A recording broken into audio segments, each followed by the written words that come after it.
একা একা পার্কে বসে আছি, কারণ আজকে আমার গার্লফ্রেন্ড টুম্পা আমার সাথে ব্রেকআপ করবে। এটা জানা সত্ত্বেও আমি তার কথায় পার্কে এসেছি। আমাদের রিলেশনটা 4 বছরের। এইসব ভাবতেছি মাথা নিচু করে। এমন সময় পাশ থেকে কারো ডাকে মাথাটা উঠালাম, তাকিয়ে দেখি টুম্পা। বাহ, আগে আগে এসে বসে আছো যে। তা কি খবর? দুপুরে খাওয়া দাওয়া করেছো? না, খাই নাই। তা কিসের জন্য ডেকেছো তাড়াতাড়ি বলো, আমাকে আবারও একটা জায়গায় যেতে হবে। খাবি কি করে? তুই যে গরিব, একদিন খাইলে 3 দিন খেতে পারিস না। যাই হোক, এইসব বাদ দিলাম। তোকে গত বছরে আমি প্রায় কত টাকা দিয়েছি সব পাই টু পাই হিসাব করে আমাকে দিবি। টুম্পা, তুমি ভালো করে জানো আমি গরিব ঘরের সন্তান। আমি তো তোমার টাকা নিতে চাইনি। তুমি জোর করে আমাকে টাকা দিয়ে বলেছিলে খাবার কিনে এনে খাওয়ার জন্য। হয়তো বলেছিলাম, কিন্তু এখন মনে নাই। আর যেটার জন্য ডেকেছি তোকে, আমি তোকে ভালোবাসতে পারবো না আর। তোর সাথে আজকে ব্রেকআপ করতে চাই আমি। টুম্পা, তুমি কেন এমন করছো? আমি গরিব বলে তাই না? আমি তো বলেছি তোমাকে পড়ালেখা শেষ হোক, এরপর আমি একটা ভালো কোম্পানিতে চাকরি করব। তোর আর চাকরি কোনো দিনও হবে না। তোর সাথে ব্রেকআপ ব্রেকআপ ব্রেকআপ। তোকে যা যা দিয়েছি আমি সব কিছু ফেরত দিবি। 2 মাসের টাইম দিলাম তোকে, গেলাম আমি। টুম্পা প্লিজ, আমাকে ছেড়ে যেও না। আমি তোমাকে সত্যি ভালোবাসি। এই বলে টুম্পার হাতটা ধরতেই ঠাস ঠাস করে আমার দুই গালে দুইটা চড় বসিয়ে দিল।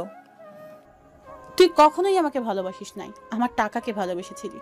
তোর মতো গরিবদের আমার চেনাই আছে। আর যদি কোনোদিন আমাকে ফোন দেস, আব্বুকে বলে থানায় ঢুকিয়ে দিব। এই বলে টুম্পা হনন করে চলে গেল। আমি তার যাওয়ার দিকে তাকিয়ে তাকিয়ে দেখছি আর ভাবছি টুম্পা এটা করলো কি করে। সন্ধ্যা 7টা, এখনও পার্কে বসে আছি। এমন সময় পকেটে থাকা বাটন ফোনটা বাজতে লাগলো। ফোনটা বের করে দেখি আমার বন্ধু ইমতিয়াজ ফোন দিয়েছে। হ্যালো ইমতিয়াজ, বল। কিরে, তুই কোথায় আছিস রে? আর তোর গলার স্বর এমন লাগছে কেন? টুম্পা কিছু বলেছে নাকি তোকে? কিরে, কথা বলছিস না কেন? রে বন্ধু, আজকে টুম্পা আমার সাথে ব্রেকআপ করে চলে গেছে। আর বলে গেছে সে গত 4 বছরে যা দিয়েছে আমাকে সব কিছু তাকে ফেরত দিয়ে দিতে হবে 2 মাসের মধ্যে। এখন তুই কোথায় আছিস ওইটা বল, আমি আসতেছি এক্ষুনি তোর ওইখানে। আর তুই কোনো চিন্তা করিস না, গত 4 বছরে যত টাকা দিয়েছে সে তুই আমাকে হিসাবটা করে দিস। ওর মুখের মধ্যে টাকাগুলো ছুঁড়ে মেরে আসবো। না রে বন্ধু, আমি নিজেরটা নিজে করতে পারবো। এই 2 মাসে একটা চাকরি বের করে ওর সমস্ত টাকা পরিশোধ করে দিব। তুই আমাকে একটা চাকরির ব্যবস্থা করে দে। সেটা পরে দেখা যাবে, এখন তুই কোথায় আছিস সেটা বল, আমি আসতেছি ওইখানে। এই তো রমানা পার্কে আছি, তোর আসতে হবে না, আমি এখনই বাসায় চলে যাব। এই বলে ফোনটা কেটে হাঁটতে হাঁটতে চলে আসলাম বাসায়। ঘরে ঢুকতেই আব্বু বলতে লাগলো, কি রে মেঘ, আজকেও কি না খেয়ে থাকতে হবে রে বাবা? আমি অসুস্থ না থাকলে কাজ করে খাবারটা আনতে পারতাম। না আব্বু, আমি এখনই খাবার কিনে আনতেছি গিয়ে।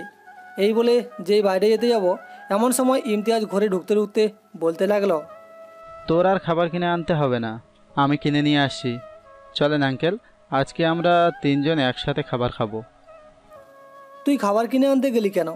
আমি এই তো এখন খাবার কিনে আনতে যাইতেছিলাম। থাক, কালকে না হয় খাবার কিনে আনিস, আজকের টাকাটা রেখে দে। আমরা 3জন বসে খেতে লাগলাম। খেতে খেতে আব্বু বলতে লাগলো, জানো ইমতিয়াজ, তোমার আন্টি স্বপ্ন ছিল মেঘকে সেনাবাহিনীর অফিসার বানাবে। তোমার আন্টি দেখে যাবে বলেছিল, কিন্তু আর দেখে যেতে পারে নাই। আঙ্কেল, আপনি কোনো চিন্তা করবেন না, আমি তো আছি। মেঘ নিশ্চয়ই সেনাবাহিনীর অফিসার হবে, আপনি দেখে নিয়েন। আমি মারা যাওয়ার আগে মেঘ তোর মায়ের স্বপ্নটা পূরণ করতে পারবি না বাবা? আমি দেখে যেতে চাই তুই একজন ভালো সেনাবাহিনীর অফিসার। আব্বু এইসব বলো না, আমি অ্যাপ্লাই করেছি, এখনও কোনো ফলাফল আসে নাই। আশা করছি কয়েকদিনের মধ্যে ফলাফল চলে আসবে। দেখ। খাওয়া দাওয়া শেষ করে আমি আর ইমতিয়াজ বাইরে চলে আসলাম। ইমতিয়াজ, তুই চলে যা, এখন অনেক রাত হয়েছে। এই নে টাকাগুলো রাখ, আঙ্কেলের জন্য ঔষধ আর ভালো খাবার কিনে খাওয়াবি। আমি এখন চলে যাচ্ছি। না রে ইমতিয়াজ, টাকা লাগবে না, আমার কাছে টাকা আছে, তুই চলে যা। মেঘ, আমি তোকে সেই ক্লাস 5 থেকে চিনি, তুই কেমন ছেলে। তোর মুখ দেখে বুঝে ফেলি তোর কি হয়েছে কি না হয়েছে। টাকাগুলো রাখ, সকালে গিয়ে ঔষধ আর খাবার নিয়ে আসবি। ঠিক আছে। ইমতিয়াজ চলে গেল। আমি তো চলে আসলাম বাসায়। আব্বু, ঘুমিয়ে পড়ো, অনেক রাত হয়েছে তো, আর জেগে থাকতে হবে না তোমাকে। একটু এইদিকে আয় বাবা, উপরে বক্সটা নামা। তোর মা তোর জন্য একটা জিনিস রেখে গেছে, ওইটা দিয়ে দিই তোকে। কখন মরে যাই তার তো কোনো ঠিক ঠিকানা নেই। আব্বু, এইসব বলতেছো কেন? এইসব আর বলবে না। উপর থেকে বক্সটা নামিয়ে আব্বুর কাছে দিয়ে দিলাম। এই নাও আব্বু। এই জিনিসগুলো সোনার, তোর মা তোর জন্য রেখে গেছে, বলেছিল তোকে দেওয়ার জন্য, সময় হয়ে ওঠে নাই, এর জন্য আর দিতেও পারি নাই। এইগুলো তোমার কাছেই থাকুক, আমি নিয়ে কি করব এখন? এর চাইতে ভালো হবে তোমার কাছেই রেখে দাও। তোর কাছে রাখ তো, সাবধানে রেখে দিস। এটা তোর মায়ের শেষ চিহ্ন, আবার বিক্রি করে দিস না এটা। ঠিক আছে আব্বু, এখন ঘুমাও তুমি। এই বলে চলে আসলাম আমাদের। সোনার চেন আর কানের দুলগুলো ভালোভাবে রেখে দিলাম। বিছানায় শুয়ে পড়তেই টুম্পার কথা মনে পড়তে লাগলো। রাত জেগে কথা বলতাম তার সাথে, সারাদিন ঘোরাঘুরি করতাম, এইভাবেই দিন কাটতো আমাদের। এইসব ভাবতেই কান্না করতেছি। কখন যে ঘুমিয়ে পড়লাম খেয়ালে নেই। সকাল 11টায় ঘুম ভেঙে গেল। কী ব্যাপার, আজকে আব্বু আমাকে ডাক দিল না কেন? রাত করে ঘুমিয়েছো তো, মনে হয় এখনও ঘুমাচ্ছে। এইসব ভেবে ফ্রেশ হয়ে এসে আব্বুকে ডাকতে লাগলাম। আব্বু আব্বু, আমি বাইরে থেকে খাবার আনতে যাচ্ছি, তুমি উঠে ফ্রেশ হয়ে নাও। এই বলে চলে আসলাম বাড়ির পাশের একটা হোটেলে। চাচা, ভাত আর তরকারি দেন তো। এই নাও তোমার ভাত আর তরকারি। টাকা দিয়ে চলে আসলাম বাসায়। এসে দেখি আব্বু এখনও ঘুমাচ্ছে। আব্বু, তুমি এখনও ঘুমাচ্ছ? উঠো তাড়াতাড়ি, খাবার নিয়ে এসেছি। আব্বু কোনো কথা বলছে না দেখে আব্বুকে নাড়া দিতেই মাথাটা ডান পাশ হয়ে গেল। পালস চেক করে দেখি আব্বুর রক্ত চলাচল বন্ধ হয়ে গেছে। এটা দেখে জোরে চিৎকার করে উঠলাম, আব্বু! আমার চিৎকারের শব্দে পাশের দোকান থেকে মতিন চাচা দৌড়ে এসে বলতে লাগলো, কি হয়েছে মেঘ, এভাবে চিৎকার করতেছিস কেন? আমি কোনো কথা বলছি না। ও জোরে কান্না করছি দেখে মতিন চাচা আব্বুকে দেখে বলতে লাগলো, তোর আব্বু তো আর এই দুনিয়াতে নেই। ইন্না নিল্লাহি ওয়া ইন্না ইলাইহি রাজিউন। তুই থাক, আমি সবাইকে ডেকে নিয়ে আসতেছি। মতিন চাচা চলে গেল। আমি আব্বুকে জড়ি ধরে কান্না করছি। দুপুর 2টা।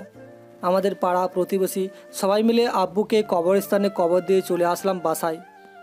ঘরে একা বসে আছি, এমন সময় ইমতিয়াজ বলতে লাগলো, চল, তোকে নিয়ে বাহির থেকে ঘুরে আসি, তোর মন ভালো থাকবে। না রে, আমি বাইরে যাব না, এখন তুই চলে যা বাসায়। সারাদিনই তো ছিলি এইখানে। তোকে একা রেখে কখনোই আমি যাব না এইখান থেকে। চল তুই আমার সাথে আমাদের বাসায়, আজ থেকে তুই আমার সাথে থাকবি। না রে, তোর সাথে থাকবো না আমি, এইখানেই ভালো আছি আমি। আমাকে কিছুটা সময় একা থাকতে দে। তুই চলে যা এখন, দরকার লাগলে ফোন দিব নে। ঠিক আছে, আমি রাতে আবার আসবো, তখন কিন্তু আমার সাথে ঘুরতে যেতে হবে তোকে। ইমতিয়াজ চলে গেল। বিছানায় শুয়ে পড়তেই কখন যে ঘুমিয়ে গেছি খেয়ালই নেই। ঘুম ভাঙলো রাতে মতিন চাচার ডাকে। মেঘ, এ নাও খাবারগুলো খেয়ে আমার সাথে বাসায় চলো, একা একা থাকতে হবে না এখানে। না চাচা, আমি একা একা থাকতে পারবো, কোনো সমস্যা হবে না, আপনি চলে যান। আর রিফাতকে বলেন তো একটু আসতে, ওর সাথে কিছু কথা আছে। ঠিক আছে, আমি রিফাতকে এখনই পাঠিয়ে দিতেছি, কোনো সমস্যা হলে আমাকে জানাবে। ঠিক আছে চাচা। মতিন চাচা চলে গেল। একা একা বসে আছি ঘরে। প্রায় 10 মিনিট পর রিফাত আসলো। রিফাত, এই নে, এইখানে 500 টাকা আছে। গলির মোড়ে আশিকের দোকানে গিয়ে আমার নাম বলে টাকাটা দিয়ে আসবি। ঠিক আছে, আর এই নাও, তোমার জন্য আম্মু পাঠিয়েছে এটা, বলছে খাবারগুলো খেয়ে ঘুমিয়ে যাইতে। আচ্ছা, টেবিলে রেখে তুই চলে যা। রিফাত চলে যেতেই দরজাটা লাগিয়ে দিয়ে হালকা পাতলা নাস্তা করে ঘুমিয়ে গেলাম। এভাবেই কেটে গেল 3টা দিন। পার্কে একা একা বসে আছি, এমন সময় পিছন থেকে কে যেন বলে উঠল, জানিস ছেলেটার কেউ নেই, 3 দিন আগে ওর আব্বু মারা গেছে। ছেলেটাকে আমার খুব ভালো লাগে, কিন্তু বলতে পারছি না কিছু। দেখ, ছেলেটাকে দেখে মনে হচ্ছে অনেক গরিব। সে তোকে খাওয়াবে কি আর সে নিজে খাইবে কি বল তো আমাকে? তুই এমন ছেলেকে পছন্দ করিস? তোর রুচি এত নিচে নেমে গেছে? দেখ বান্ধবী, তুই বড়লোক হতে পারিস, কিন্তু একটা কথা মনে রাখিস, গরিব হতে বেশি দিন সময় লাগে না। আমি আব্বুকে বললে তোদের অফিস বন্ধ করে দিব, এটা মনে রাখিস। মেয়েগুলো কথা শুনে ওইখান থেকে চলে আসলাম। কিছুই ভালো লাগছিল না। বাসায় আসতেই দেখি পিয়ন চাচা দাঁড়িয়ে আছে। আমাকে দেখে বলতে লাগলো, তুমি কি রহমান সাহেবের ছেলে মেঘ? জি, কেন? এই নাও, তোমার নামে একটা চিঠি এসেছে। আমি যাই তাহলে আজকে। পিয়ন চাচা চলে যেতেই আমি চিঠিটা নিয়ে চলে আসলাম ঘরে। চিঠিটা খুলে পড়তে লাগলাম। আমার আর্মি হওয়ার স্বপ্ন পূরণ হবে। মনে মনে বলতে লাগলাম, আব্বু, আমি তোমাদের স্বপ্ন পূরণ করবই। আজকে যদি তুমি থাকতে তাহলে কতই না খুশি হতে এটা দেখে। হঠাৎই ফোনটা বেজে উঠল। পকেট থেকে ফোনটা বের করে রিসিভ করতেই ওই পাশ থেকে বলতে লাগলো, হ্যালো মিস্টার মেঘ, তুমি কাল থেকে আর্মি ট্রেনিংয়ে জয়েন করবে। তোমাকে মেসেজ করে ঠিকানা পাঠিয়ে দেওয়া হয়েছে, এই ঠিকানায় চলে এসো। ঠিক আছে স্যার। এই বলে ফোনটা কেটে চলে আসলাম ইমতিয়াজদের বাসায়। কলিং বেল দিতেই আন্টি এসে দরজা খুলে দিল। আসসালামু আলাইকুম আন্টি। ওয়ালাইকুম আসসালাম। মেঘ, কেমন আছো? আগের মতো আসা যাওয়া করো না? তোমাকে বললে নাকি আসো না? আসলে আন্টি, কাজ করি তো, এর জন্যে আসতে পারি না। তাই ইমতিয়াজ কোথায়, তাকে একটু ডাক দেন, একটা সুখবর আছে সবার জন্য। ইমতিয়াজ, একটু নিচে আই তো, মেঘ এসেছে। ইমতিয়াজ, আমার আব্বু আম্মুর স্বপ্ন পূরণ হবে কাল থেকে। আমি আর্মি ট্রেনিংয়ে জয়েন্ট হব। দোয়া করিস আমার জন্য। দোয়া করি। সব সময়ই ভালো ট্রেনিং করিস। আমি তোকে কালকে নিয়ে যাব ওইখানে। চল এখন একটু বাইরে থেকে ঘুরে আসি। ঠিক আছে, চল। এই বলে চলে আসলাম বাইরে। ইমতিয়াজের বাইকে করে সোজা পার্কে চলে আসলাম। পার্কের ভিতরে প্রবেশ করতেই দূরে এক কোনায় একটা বেঞ্চে দেখতে পেলাম টুম্পা তার বয়ফ্রেন্ডের সাথে বসে কথা বলছে। চল টুম্পাকে আজকে একটা শিক্ষা দিয়ে আসি। সে বলেছিল না তোকে তুই তার যোগ্য না? আজকে তুই প্রমাণ করে দিবি সে তোর যোগ্য না। থাক না, এসব বাদ দে তো। সে তার মতো করে চলুক, আমি আমার মতো করে চলি। কেন তাকে বিরক্ত করতে যাব অযথা? তুই একটা মানুষ বটে। চল ওই পাশে গিয়ে বসি। আমি আর ইমতিয়াজ চলে আসলাম। অন্য পাশে দুইজন বসে বসে গল্প করছি। এমন সময় পিছন থেকে একটা মেয়ে বলতে লাগলো, এই যে ভাইয়া, শুনছেন? আমাকে ডাকতেছেন নাকি আপু? না, আপনার পাশে যে বসে আছে তাকে ডাকছি। ওনাকে একটু বলবেন আসার জন্য। মেঘ, যা, মেয়েটা তোকে ডাকতেছে। কি যেন বলবে, শুনে আয়। কি বলবে? আমি আগে থেকেই জানি তাকে। বল এইখানে এসে বলার জন্য। আমি ওইখানে যেতে পারবো না। আপু, আপনি এইখানে এসে বলেন। ওর মন ভালো নেই তো, তাই যেতে চাইতেছে না। মেয়েটা আমার পাশে এসে বসে পড়ল। আমি কিছুটা সরে বসতেই মেয়েটা আমার হাত ধরে বলতে লাগলো, সরে যাচ্ছেন কেন? বসেন এইখানে। আমি যেটার জন্য এসেছি সেটা হয়তো আপনি ভালো করেই জানেন। সকালবেলা হয়তো আমাদের কথাগুলো শুনেছেন। শুনেছি। তবে আমি এইসব রিলেশনে যেতে চাই না এখন আর। আমি এতিম ছেলে। আমার সাথে আপনি থাকলে শুধু কষ্ট পাবেন। তার চাইতে ভালো হবে আপনি অন্যজনকে নিয়ে ভালো থাকবেন। ইমতিয়াজ, চল এইখান থেকে। আমার আপনাকেই লাগবে। আপনি কোথাও যেতে পারবেন না এখান থেকে। চুপচাপ বসে থাকেন। আমি কোনো কিছু না বলে মেয়েটার পাশে বসে রইলাম। মেয়েটা আমাকে প্রপোজ করলেও রাজি হয় নাই। সন্ধ্যায় আমি আর ইমতিয়াজ চলে আসলাম বাসায়। ইমতিয়াজ, কালকে 10টায় বলেছে ওইখানে থাকতে হবে। আমি এইখান থেকে 7টায় বের হয়ে যাব। ঠিক আছে, আমি চলে আসবো না 7টায়। তুই রেডি হয়ে থাকিস। আর এই নে টাকাগুলো রাখ, তোর কলেজে কাজে আসবে ওইখানে। আরে টাকা লাগবে না। ইমতিয়াজ জোর করে টাকাগুলো দিয়ে চলে গেল। রাতে খাওয়া দাওয়া করে ঘুমিয়ে গেলাম। সকাল 6টায় ফোনের অ্যালার্মের শব্দে ঘুমটা ভেঙে গেল। উঠে ফ্রেশ হয়ে খাওয়া দাওয়া করে রেডি হয়ে বসে আছি। এমন সময় ইমতিয়াজ আসলো। কিরে, রেডি হয়েছিস নাকি? রেডি আছি। এই বলে ব্যাগটা নিয়ে চলে আসলাম বাইরে। ইমতিয়াজের বাইকে করে সোজা ট্রেনিং সেন্টারে চলে আসলাম। এসে দেখি কয়েকজন লোক বসে আছে।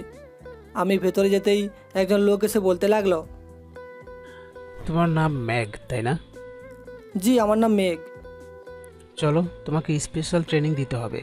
উপর মহল থেকে অর্ডার আছে, তোমাকে এমনভাবে গড়ে তুলতে হবে যাতে এক একটা হায়নাও তোমাকে দেখতে ভয় পায়। কিন্তু স্যার, আমি সবার মতো ট্রেনিং করতে চাই, আমাকে কেন আলাদা ট্রেনিং করাবেন? সবাই যেটা করবে আমিও সেটাই করব। সেটাও তো করবে, তবে তোমার ট্রেনিংটা একটু ভিন্ন হবে। আমার সাথে চলো, দেখতে পারবে। আর এই নাও, এটা তোমার জন্য আমাদের কর্নেল স্যার দিয়েছে। কিন্তু আমাকে একা কেন দিল? বাকিদের দিবে না নাকি? সবাইকেই দিবে, তুমি চলো আমার সাথে। আর এইখানে যা যা বলবে তাই করতে হবে তোমাকে। জানোই তো আর্মির ট্রেনিং কতটা ভয়ঙ্কর। জানি, তবুও আমার মায়ের স্বপ্ন আমি পূর্ণ করেই ছাড়ব। আমার মাকে আমি কথা দিয়েছি, আমি আর্মি হবই হব। চলো। আর একটা কথা মনে রাখবে, এইখানে লজ্জা আর ভয় কোনোটাই পাওয়া যাবে না। সবাই যেটা করবে ওইটা তোমাকেও করতে হবে। ওইসব নিয়ে চিন্তা নেই স্যার, সবাই যেটা করবে আমিও ওটাই করব। এই বলে স্যারের সাথে চলে আসলাম একটা ঘরে। এসে দেখি দুইজন লোক একটা ছেলেকে মারছে। ছেলেটা কিছুই বলছে না। স্যার, ওই ছেলেকে এইভাবে মারছে কেন? এটাই তো এখানের রুটিন। প্রতিদিন সকালবেলা এইভাবে পিটাবে। যারা যারা বিশেষ কমান্ডো হতে এসেছে ঠিক তোমাকে এইভাবে পিটাবে। স্যারের কথা শুনতেই অবাক, কিছুটা ভয়ও পেলাম, কিন্তু হার মানব না আমি কখনোই। এই বলে পাশে ব্যাগটা রেখে চলে আসলাম ওই দুটো লোকের কাছে। আমি যেতেই একজন বলতে লাগলো, এই ছেলে শার্ট প্যান্ট খুলে এরপর আয়। কিন্তু স্যার। আকাশ, ওকে সব বুঝিয়ে দে, নতুন এসেছে, বুঝবে না হয়তো। আকাশ নামের লোকটা আমাকে সব কিছু বুঝিয়ে দিল। সারা শরীরে কাপড় নেই, শুধু ছোট্ট একটা প্যান্ট ছাড়া। আমি কাছে যেতেই শামীম আর আকাশ দুইজন আমাকে পিটাতে লাগলো। আমি চিৎকার করছি দেখে মুখে টেপ লাগিয়ে পিটাতে লাগলো। আমি চুপচাপ সহ্য করতেছি।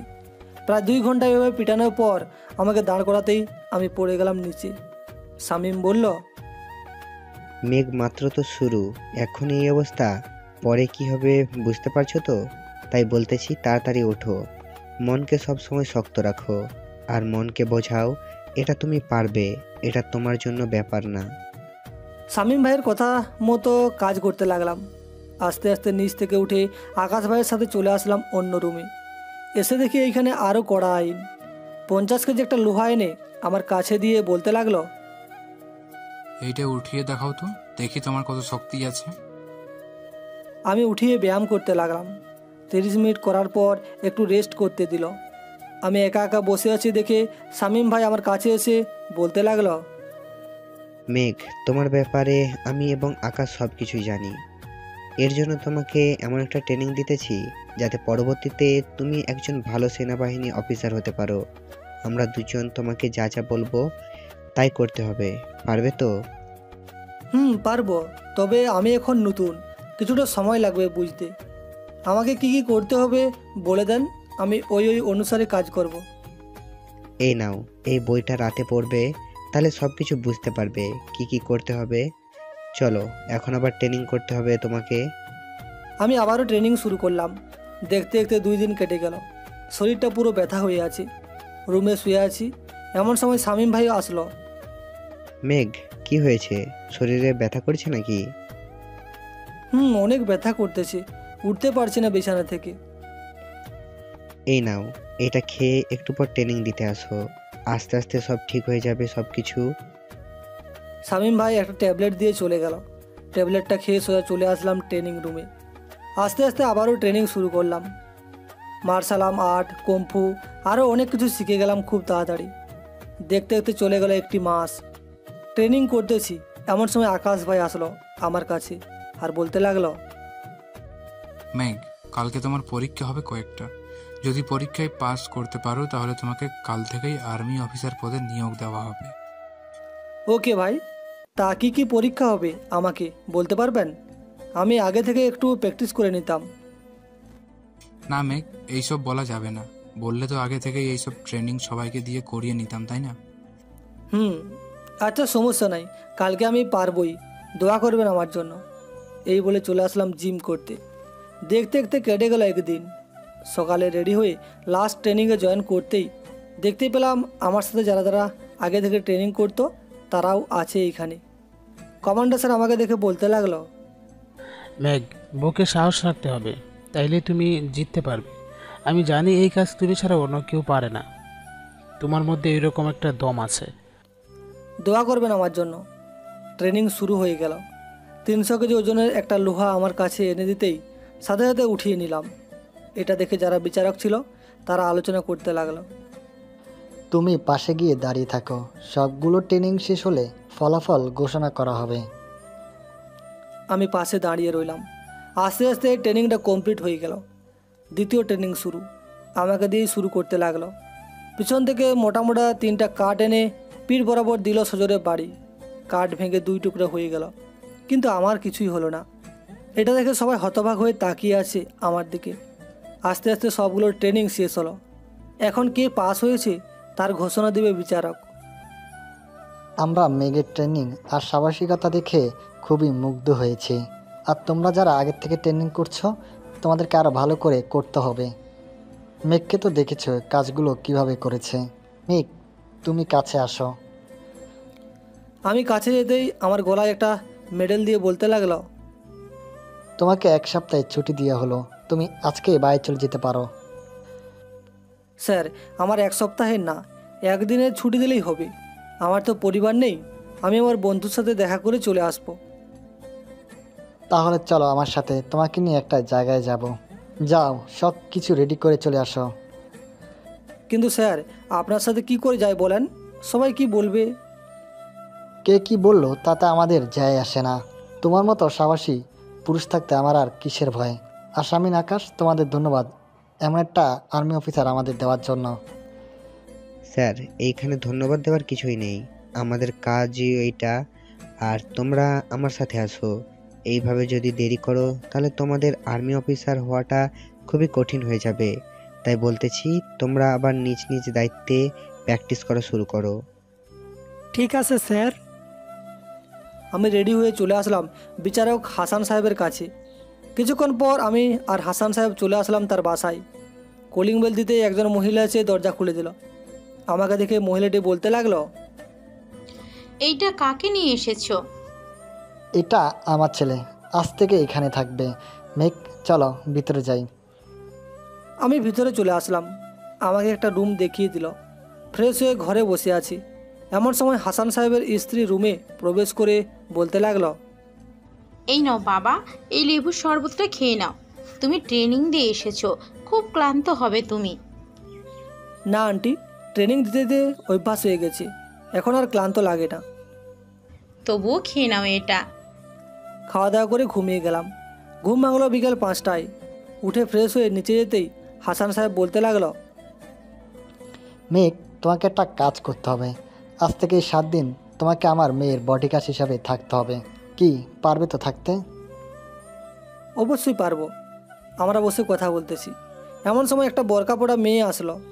হাসান সাহেবকে উদ্দেশ্য করে বলতে লাগলো, আব্বু, আমি একটু বাইরে যাচ্ছি, কিছুক্ষণ পর চলে আসবো, আমার জন্য টেনশন করো না।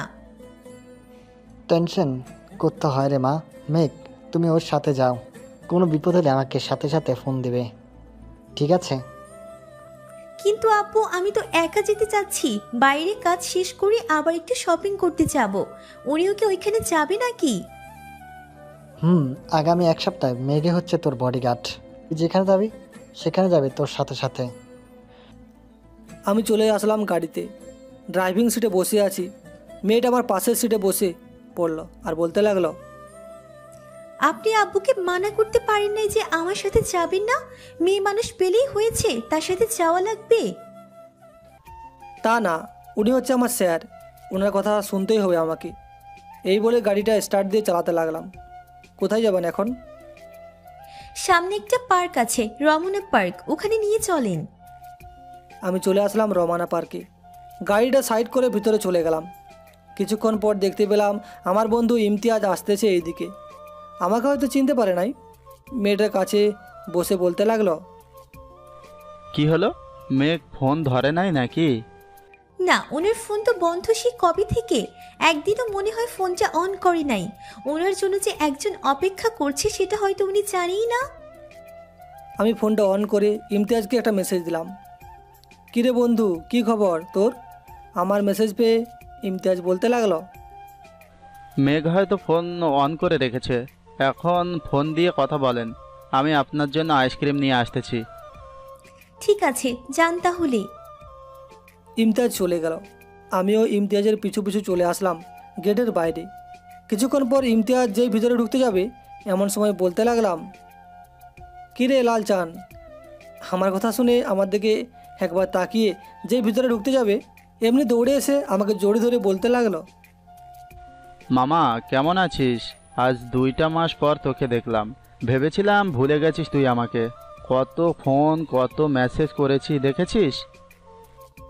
আমি আজকেই বের হলাম ক্যাম্প থেকে, ভাবছিলাম কালকে দেখা করব তোর সাথে আজকেই দেখা হয়ে গেল। আচ্ছা, ওই মেয়েটা কে তুই যে কথা বলছিলি?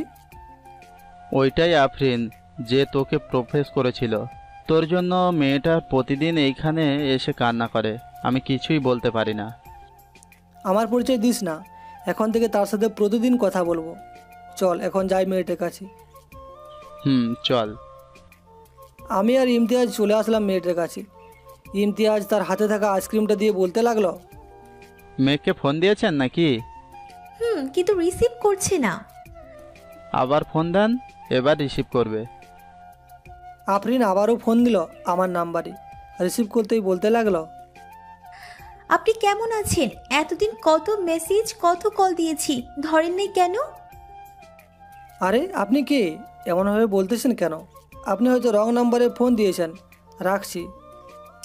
আমি রং নাম্বারে ফোন দিই নাই, ঠিক নাম্বারে ফোন দিয়েছি। এখন বলেন কবে বের হবেন ক্যাম্পে থেকে? আরও দেরি হবে নাকি? আমি তো আজকেই বেরিয়ে গেছি। তা আপনি আমার ব্যাপারে এত কিছু কী করে জানেন বলেন তো একটু শুনি। এইসব আপনাকে জানতে হবে না। আপনি কালকে ঠিক বিকাল 5টায় দেখা করবেন আমার সাথে রমনা পার্কে, সেই জায়গায় যেখানে আপনাকে প্রপোজ করেছিলাম। ঠিক আছে। এই বলে ফোনটা কেটে আফরিনকে বলতে লাগলাম, ম্যাম শপিং করতে কখন যাবেন? অনেক দেরি হয়ে যাইতেছে তো। সন্ধ্যায় বাসায় গেলে আঙ্কেল চেঁচামেচি করবে। চেঁচামেচি করুক না, তুই গাড়িতে গিয়ে বস, আমি আসছি ওর সাথে একটু কথা বলে। আমি চলে আসলাম গাড়িতে। কিছুক্ষণ পর আফরিন আসলো। আমার মুখের দিকে একবার তাকিয়ে বলতে লাগলো, শপিং মলে যান, কিছু কেনাকাটা করব। আর একটা কথা, আপনার কি ফোন নাই নাকি? ফোন চালাতে দেখছি না যে কখনোই। আছে, তবে বাটন ফোন, স্মার্টফোন আমি চালাই না বেশি। এই বলে গাড়ি ড্রাইভ করতে করতে চলে আসলাম বসুন্ধরায়। আফরিন শপিং শেষ করে আমাকে নিয়ে একটা ফোনের দোকানে ঢুকলো আর বলতে লাগলো, এখান থেকে একটা ফোন পছন্দ করেন তো দেখি। আপনি নেবেন, আপনি পছন্দ করেন, আমাকে বলতেছেন কেন পছন্দ করতে? আপনাকে বলেছি পছন্দ করতে, পছন্দ করেন, এত কথা কেন বলেন? আর এইসব কি পড়েছেন? মেয়েদের দেখাচ্ছেন নাকি যে আপনার একটা বডি ফিটনেস আছে? না, আমার এইগুলোই ছিল, তাই এইগুলোই পড়েছি। মেয়েদের দেখানোর জন্য পড়তে হবে এটা কোথাও লেখা আছে? আমার তো এটাই মনে হচ্ছে আপনি মেয়েদের দেখানোর জন্য এসব পড়েছেন। আর হ্যাঁ, আমার সাথে বেশি বাড়াবাড়ি করবেন না। যদি করেন তাহলে আব্বুকে উল্টাপাল্টা বুঝিয়ে আপনাকে জেলে ঢুকিয়ে দিব। ভয় দেখাচ্ছেন নাকি? আমি আপনার আব্বুকে ভয় পাই না। আজকে রাতেই বলবো আপনার আব্বুকে আমি আপনাদের বাসায় থাকবো না। আরে আমি তো মজা করছিলাম আপনার সাথে। তা কোন ফোনটা পছন্দ হয়েছে বলেন? কোনো ফোনেই পছন্দ হয় নাই। আমার ফোন আছে, আমার টাকা আছে, আমি কিনতে পারবো। চলেন এখন। এই বলে আমি চলে আসলাম গাড়িতে। কিছুক্ষণ পর আফরিন একটা ফোন কিনে আমার হাতে দিয়ে বলল, রাতে ফোন দিব, ফোন ধরবেন ঠিক আছে? আর না ধরলে আপনার রুমে চলে যাব। আমি কিছু না বলে গাড়ি চালাতে লাগলাম। প্রায় 30 মিনিট পর বাসায় চলে আসলাম। কলিং বেল দিতেই আফরিনের আম্মু এসে দরজা খুলে দিল। আমাকে দেখে বলতে লাগলো, এত রাত হয়েছে কেন, তোমাদের ভিতরে আসো। আসলে আম্মু একটু ঘোরাঘুরি করছিলাম তো তাই আর কি দেরি হয়ে গেছে। আর তোমার জন্য একটা জিনিস আনছি, চলো দেখাই তোমাকে। চলো। আমি আমার রুমে চলে আসলাম। ফোনটা বের করে টেবিলে রেখে দিলাম। ফ্রেশ হয়ে বের হতেই বাটন ফোনটা বাজতে লাগলো। তাকিয়ে দেখি ইমতিয়াজ ফোন দিয়েছে। কিরে বন্ধু, কি খবর? এই তো ভালো। তা কি করিস এখন? আর আফরিন তোকে চিনে ফেলেছে রে। আমাকে চিনলো কি করে? তুই যদি তাকে না বলিস। আমার ফেস তো আগের মতো নেই যে চিনবে। প্রথম দেখাতেই চিনতে পারে নাই, আর এখন চিনবে? তুই বলে দিয়েছিস, এটা আমি জানি। আসলে মেয়েটা খুব কান্না করছিল, এর জন্য বলে দিয়েছি তাকে। মেয়েটা খুব ভালো রে, টুম্পার মতো এতটা স্বার্থপর না। ভালো কথা মনে করে দিয়েছিস। তোর কাছে তো টুম্পার নাম্বার আছে। তুই এখন ফোন দিয়ে বলে দে যে কালকে বিকাল 5টায় রমনা পার্কে থাকার জন্য। এর কাছ থেকে যা টাকা নিয়েছিলাম সব দিয়ে দেবো কালকে। তুই বলে দে, আমি বললে আসবে না। মেয়ে মানুষ এত স্বার্থপর হতে পারে আগে জানতাম না। আচ্ছা বন্ধু, রাখছি, এখন তোর ভাবি ফোন দিতেছে বারবার। ঠিক আছে। ফোনটা কেটে দিতেই কিছুক্ষণ পর হাসান সাহেব আমার রুমে ডেকে আমার পাশে এসে বসলো আর বলতে লাগলো, আচ্ছা মেঘ, একটা সত্যি কথা বলবে আমাকে? আরফিন আজকে কার সাথে দেখা করতে গিয়েছে? এই কয়েকদিন ওর মুখ মর্নিং ছিল, আজকে ওর মুখে হাসি ফুটেছে। স্যার, আপনি জানেন আমি সবসময় সত্যি কথা বলি। আসলে আফরিন আমাকে ভালোবাসে, কিন্তু আমি রিলেশন এইসবে যাইতে চাই না। আমার যখন বয়স হবে তখন ঠিকই বিয়ে করব। ও আচ্ছা, এই ব্যাপার, এই জন্য হয়তো ও সবাইকে গিফট করতেছে। আচ্ছা, আমার মেয়েকে সুখে রাখতে পারবে না নাকি? আল্লাহর রহমতে এখন পারবো, কারণ এ আমার চাকরি হয়েছে, এখন তো কোনো সমস্যা নেই। তবে আমি তো এতিম, আপনার মেয়ে কি আমার কাছে সুখে থাকবে? আজ থেকে তুমি নিজেকে কখনো এতিম বলবে না। আজ থেকে আমি তোমার বাবা, আর তোমার আন্টি হলো তোমার মা। ঠিক আছে। আমার কথা বলতে বলতে চলে আসলাম নিচে এসে দেখি আফরিন আর আন্টি কথা বলছে।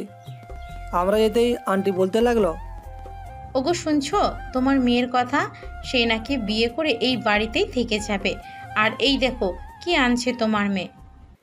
ছোট একটা পুতুল আনছে।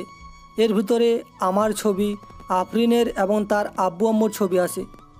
আমি দেখে কিছুই বললাম না, চুপচাপ দাঁড়িয়ে রইলাম। বসো এখানে। আরফিন, যাক, তুই এমন একজন মানুষকে জীবনসঙ্গী হিসাবে বেছে নিয়েছিস, সত্যি আমি অনেক খুশি হয়েছি। কি বলতেছো? আমি কিছুই বুঝতেছি না, একটু খুলে বলো তো আমাকে কি হয়েছে। তোমার মেয়ে মেঘকে পছন্দ করে, এই জন্য বলেছে বিয়ে হলে ও এই বাড়িতে থেকে যাবে। না রে আফরিন? আব্বু। আমি চুপচাপ ওদের কথা শুনতেছি আর মাঝে মধ্যে তাদের প্রশ্নের উত্তর দিচ্ছি। রাতে খাওয়া দাওয়া করে আমি চলে আসলাম আমার রুমে। বিছানায় শুয়ে পড়তেই ঘুম চলে আসলো। কখন যে ঘুমিয়ে গেছি খেয়ালই নেই। সকালে বুকের উপর ভারী কিছু অনুভব করতেই ঘুমটা ভেঙে গেল। তাকিয়ে দেখি আফরিন আমার বুকে মাথা রেখে কী যেন করতেছে। এই, আপনি এখানে কি করতেছেন? কই কি করলাম? কিছুই তো করলাম না। আপনি এমন করছেন কেন? আমি আবার কেমন করলাম শুনি? আপনি এখনই এইখান থেকে চলে যান।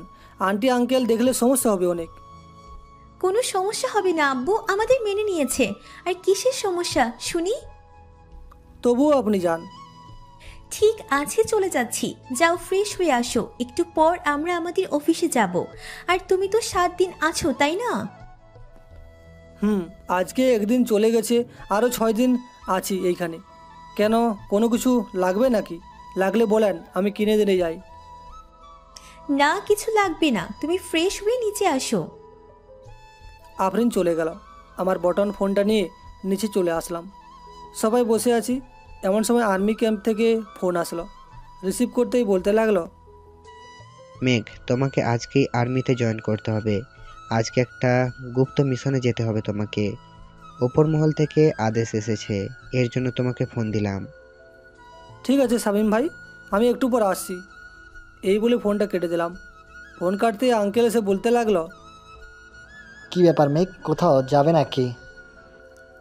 আঙ্কেল, ক্যাম্পে থেকে ফোন এসেছিল, বলেছে এখনই যাওয়ার জন্য। একটা মিশন আছে, ওইটা শেষ করতে হবে। আচ্ছা ঠিক আছে, তোমাকে দিয়ে আসি। আরফিন, তোকে যেতে হবে না, তুই বাসায় থাক। মেঘ মিশনে গেলে কথা বলতে পারবে না বেশি। আমরা চলে আসলাম ক্যাম্পে। এসে দেখি সবাই রেডি হয়ে বসে আছে। আমি যেতেই শামীম ভাই আমাকে সব কিছু বুঝিয়ে দিল, কোথায় কি করতে হবে, কীভাবে কি করতে হবে, ইত্যাদি ইত্যাদি, আরও অনেক কিছু। মেঘ, তোমার উপর ভরসা আছে আমাদের, তুমি পারবে মিশন কমপ্লিট করতে। দোয়া করবেন আমাদের সবার জন্য, যাতে মিশন কমপ্লিট করে আসতে পারি। এই বলে সবাই চলে আসলাম মিশনের সেই জায়গায়। আচ্ছা রাহুল, এই মিশনটা তো অনেক বড় মিশন। এত বড় জঙ্গলে আমাদের 5 জনকে পাঠিয়েছি।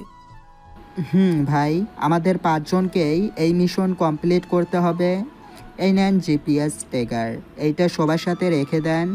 এই জিপিএস ট্যাগার সব সময় সবার লোকেশন বলতে থাকবে, কে কোথায় আছে, কত দূরে আছে। সবাই শুনো, তোমরা 4 জন চারদিকে ছড়িয়ে যাও, আমি মাঝখান দিয়ে যাচ্ছি। যদি কোনো ক্লু পাই তোমাদের জানাবো। এই বলে চলে আসলাম মাঝ জঙ্গলে। চারিদিক তাকিয়ে তাকিয়ে দেখছি, আর গাছের মধ্যে ক্রস চিহ্ন এঁকে এঁকে আসছি, যাতে বুঝতে পারি কোথা দিয়ে জঙ্গল থেকে বের হওয়া যায়। এইসব ভাবতেছি আর সামনের দিকে এগিয়ে যাচ্ছি। হঠাৎ একটা গুলি এসে গাছে লাগতেই আমি লুকিয়ে পড়লাম। দূরবীক্ষণ যন্ত্র দিয়ে দেখছি কোথাও আছে তারা। পিস্তলটা বের করে সাইলেন্সার লাগিয়ে নিলাম, আর সামনের দিকে একটা লোকের মাথায় গুলি করে দিলাম। সাথে সাথে লোকটা পড়ে গেল। আস্তে আস্তে সামনের দিকে এগিয়ে যাচ্ছি, আর চারিদিক থেকে ঘুরে ঘুরে দেখছি। লোকটার কাছে আসতেই তার ফোনটা বাজতে লাগলো। রিসিভ করতেই ওই পাশ থেকে বলতেছে, তোরা সবাই কোথায় আছিস রে? এই জঙ্গলের ভিতরে 4 জন কমান্ডো ঢুকেছে, সবাই সাবধানে থাকিস। ভাই, আমি একজনকে ধরেছি, কয়েকজন লোক পাঠিয়ে দেন তাড়াতাড়ি। এই বলে ফোনটা কেটে একটা বড় গাছের উপরে লুকিয়ে পড়লাম, যাতে কেউ আমাকে দেখতে না পায়। ফোনটা বের করে রাহুলকে ফোন দিলাম। হ্যালো রাহুল, তোমাদের ব্যাপারে শত্রুরা জেনে গেছে, তোমরা একটু সাবধানে থেকো। ভাই, আমরা সবাই একজন একজন করে মেরে ফেলেছি, এখন সামনের দিকে এগিয়ে যাইতেছি, তবে রাতে কোথায় থাকবো এটাই ভেবে পাইতেছি না। তোদের ব্যাগের ভিতরে একটা বোতল আছে, ওই বোতলে পানি আছে, ওইটা খাইলে অদৃশ্য হয়ে যাবি। তবে হ্যাঁ, তোর কাপড় দেখা যাবে, শরীর দেখা যাবে না। ভাই, কাপড় দেখা যাক, এমন জায়গায় শুয়ে থাকবো কেউ দেখবে না, এইখানে তো গাছ আর গাছ। রাহুলের সাথে কথা বলে ফোনটা কেটে দিলাম। ফোন কাটতেই প্রায় 30 মিনিট পর কয়েকটা লোক এইদিকে আসছে দেখে লুকিয়ে বসে রইলাম। লোকগুলো ছেলেটার কাছে গিয়ে দেখতে পেল মরে পড়ে আছে। ভাই, আমাদের সাথে একজন লোককে মেরে ফেলেছে, এখন কি করব তাকে? কবর দিয়ে তোরা আবার ডেরার দিকে চলে আয়, তোদের যদি দেখে তোদেরও মেরে ফেলতে পারে, কারণ যে 5 জনকে পাঠিয়েছে ওরা হচ্ছে বিশেষ টিম। ভাই, তাহলে তো আমাদের এই জঙ্গল থেকে সকল মালামালগুলো নিয়ে পালিয়ে যেতে হবে, তা না হলে আমাদের মৃত্যু নির্ধারিত। আমাদের মৃত্যু হতে দেরি আছে, তোরা শুধু চারদিকটাই খেয়াল রাখ, আমি আরও লোক আনতেছি বাইরে থেকে। আর বট গাছের নিচ থেকে হিরেগুলো বের করে নিয়ে আসিস। ঠিক আছে ভাই, এখন রাখছি তাহলে, কাজ আছে অনেক। লোকগুলো তাদের সাথীকে কবর দিয়ে সামনের দিকে এগিয়ে যেতে লাগলো। আমি পিছন থেকে স্নাইপারটা বের করে সবগুলোকে গুলি করে মেরে ফেললাম। আস্তে আস্তে সামনের দিকে এগিয়ে যাচ্ছি, এমন সময় রাহুলের ফোন কল। ভাই, আপনি যেই জায়গায় আছেন ওই জায়গা থেকে আধা কিলোমিটার ডান দিকে চলে আসেন, এইখানে বটগাছের ভেতর থেকে হীরের বক্স বের করতেছে ওরা। ঠিক আছে, আমি আসছি এখনই। এই বলে দিলাম এক দৌড়। 10 মিনিটের মধ্যে চলে আসলাম রাহুলের কাছে। 2 জন লুকিয়ে লুকিয়ে স্নাইপার দিয়ে গুলি করতে লাগলাম। আমাদের কেউ খুঁজে পাচ্ছে না। 10 মিনিটের মধ্যে সবগুলোকে মেরে দিলাম ওইখানেই। রাহুল, এক কাজ কর, কর্নেল স্যারকে ফোন দিয়ে বলে দে যে একটা বিশেষ টিম পাঠাইতে এইখান থেকে এগুলো নিয়ে যাওয়ার জন্য।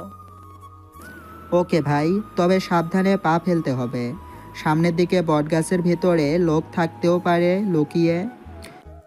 তুই ফোন দিয়ে বলে দে আমি দেখে আসছি সামনের দিকে। এই বলে চলে আসলাম ডায়মন্ডগুলোর কাছে। এসে দেখি সবগুলো মাটিতে গোড়াগড়ি খাচ্ছে। বট গাছের ভিতরে ঢুকতেই দেখতে পেলাম বড় একটা সুড়ঙ্গ। আস্তে আস্তে সামনে যাচ্ছি, তত বড় হচ্ছে সুড়ঙ্গটা। কিছু দূর যেতেই বুঝতে পারলাম আমার পিছনে কেউ আছে। সাথে সাথে লুকিয়ে পড়লাম আর দেখতে লাগলাম আমার পিছু কে নিয়েছে। ভাই, আপনি আড়াল থেকে বের হন। আমি আড়াল থেকে বের হয়ে গেলাম। আস্তে আস্তে সামনের দিকে এগিয়ে যাচ্ছি। 2 পাশে শুধু হীরের খনি। আস্তে আস্তে গুহার অন্য পাশে চলে গেলাম। গিয়ে তো পুরাই অবাক, কারণ প্রায় 500+ মেয়ে দেখা আছে এইখানে। রাহুল, এইসব কি? ভাই, তাড়াতাড়ি চলেন, গিয়ে ওদের বাঁধন খুলে নেই, তা না হলে ওরা তো মারা যাবে। তাড়াতাড়ি চল। আমরা গিয়ে বাঁধন খুলতেই ওপাশ থেকে কয়েকজন লোক এসে আমাদের মাথায় পিস্তল ঠেকিয়ে বলতে লাগলো, এই যে আমাদের লোকদের তো মেরে ফেলেছিস, এখন তাদের কে বাঁচাবে বল তো? আমাদের বাঁচানোর কেউ নাই, আমরা নিজেই বেঁচে ফিরতে পারবো। এই বলে উল্টো ঘুরে ওদের হাত থেকে পিস্তলটা নিয়ে গুলি করতে লাগলাম। এমন সময় আমার হাতে এসে একটা গুলি লাগলো। হাত থেকে পিস্তলটা ছিটকে পড়ে গেল নিচে। ভাই, আপনার কিছু হয় নাই তো? না, আমার কিছু হয় নাই, তুমি ওই দিকটা দেখো। যেই রাহুল সামনের দিকে এগোতে যাবে, কোথা থেকে সুগন্ধি জিনিস নাকে আসতেই আমরা সাথে তো অজ্ঞান হয়ে গেলাম। জ্ঞান ফিরতে দেখতে পেলাম একটা ছোট্ট ঘরে আমরা বন্দি হয়ে আছি, আমাদের হাত পা রশি দিয়ে বাঁধা। ভাই, এখন কি করব? এইখান থেকে না তো বের হতে পারবো, আর না তো তাদের কিছু করতে পারবো। নিশ্চয়ই বের হতে পারবো, মাথা ঠান্ডা রেখে ভাবতে হবে কীভাবে বের হওয়া যায়। এই বলে দুইজন চিন্তা করতে করতে একটা উপায় আসলো মাথায়। রাহুল, উল্টো পিঠ ঘুরে আমার হাতের বাঁধন খুল, আমি তোর বাঁধন খুলে দিতেছি। ঠিক আছে ভাই। যেই হাতের বাঁধন খুলতে যাবে এমন সময় কারো আসার শব্দ পেলাম। রাহুল, আগের মতো শুয়ে পড়, যাতে বুঝতে পারে আমাদের এখনও জ্ঞান ফিরে নাই। আমরা আগের মতো শুয়ে পড়তেই শত্রুপক্ষের লোক আমাদের দেখে বলতে লাগলো, সারা আমাদের সাথে পাঙ্গা নিতে এসেছিস তাই না? এখন বোঝ, সারাদিন সারা রাত ঘুমাবি, আমি গিয়ে আমার কাজ করে। ওইদিকে আমার বস আসবে একটু পরে। এইসব বলতে বলতে চলে গেল লোকটা। আমরা দুইজন উঠে আমাদের হাত পায়ের বাঁধন খুলে ফেললাম। বসে বসে ভাবছি তালাটা কীভাবে খোলা যায়। এই নেন ভাই ক্লিপ, আপনি তো তালা খুলতে পারেন, এটা দিয়ে খুলে ফেলেন। আমি তালাটা খুলে বেরিয়ে পড়লাম বাহিরে। আস্তে আস্তে সামনের দিকে যেতে লাগলাম। কিছু দূর যেতেই দেখতে পেলাম অনেকজন লোক বসে আছে এইখানে। রাহুল, এখন কি করবি? ভাই, কিছু তো একটা করতে হবে, না করলে ওরা আমাদের মেরে ফেলবে। উপরে তাকিয়ে দেখি একটা কারেন্টের তার আছে, লাফ দিয়ে ছিঁড়ে ফেলতেই ওরা কারেন্টের শক খেতে লাগলো।